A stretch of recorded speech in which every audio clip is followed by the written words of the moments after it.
Ligjërata dhe fjalimet të zgjedhura të Imam Aliut. Mbajtur pasi u kthye nga Sifini, Arabia përpara profetësimit. Lëvdoj Zotin dhe i lutem për ardhjen e bekimeve të tij, i përgjunjur para madhështisë së tij duke ju përgjëruar të më përmbaj nga mëkatimi ndaj tij. I falem mjaftueshmërisë së tij që mund t'i dalë në mbrojtje gjithkujt në nevojë, ai që mbrohet nga ai se humbet rrugën kurrë, ai që armiqësohet me të, nuk gjen gjëkundi mbrojtje prej tij dhe ai që mbështetet prej tij nuk mbetet në vështirësi për asnjë moment. Lavdërimi i tij është gjëja që rëndon më shumë nga gjithçka tjetër me peshon, është gjëja që vlen më shumë nga gjithçka tjetër me vlerë. Dëshmoj se nuk ka Zot tjetër përveç Zotit, të vetmit të cilit nuk i ngjajnë askush. Prove dëshmisime është sinqeriteti i saj dhe thelbi i saj është besimi ynë.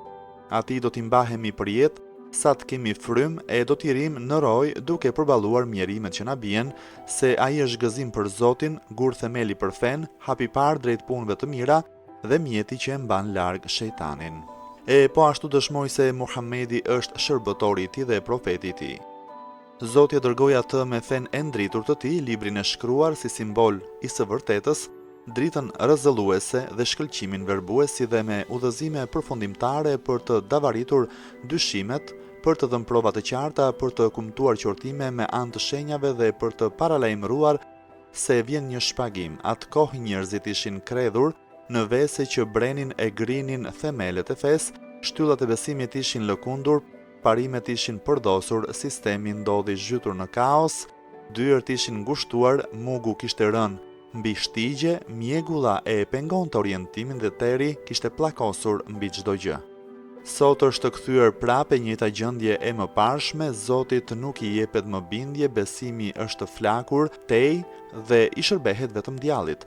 Këto i kanë rënuar e rrëzuar përde shtyllat e fesë, gjurmët e saj nuk dallohen më dot, shtigjet e saj kanë mbetur shkret dhe rrugët e saj nuk janë më të sigurta. Njerëzit i shkojnë pas shejtanit, ecin nën hijen e tij, e shuajnë etjen në burimet e tij dhe flatërojnë në erë simbolet e tij. Veset e tij kanë vënë përfund, i kanë krusur shpinat e tyre, kanë ngulur flamurin e tij mbi to, e tashmë janë ngritur dhe mbi majat e gishtave. Njerëzit e zhytur në to ndihen të hutuar, të tronditur, të paditur e të tunduar, si ndihet shtëpia e mirë në mes të fqinjve të këqinj. Kanë pa gjumësi në sy, në vend të gjumit e lotët që u bien syresh, flasin për humbjet që korën, tani janë banor të një vendi ku të diturit i kanë vënë më gojzën dhe ignoranti drejton dhe lëvdohet.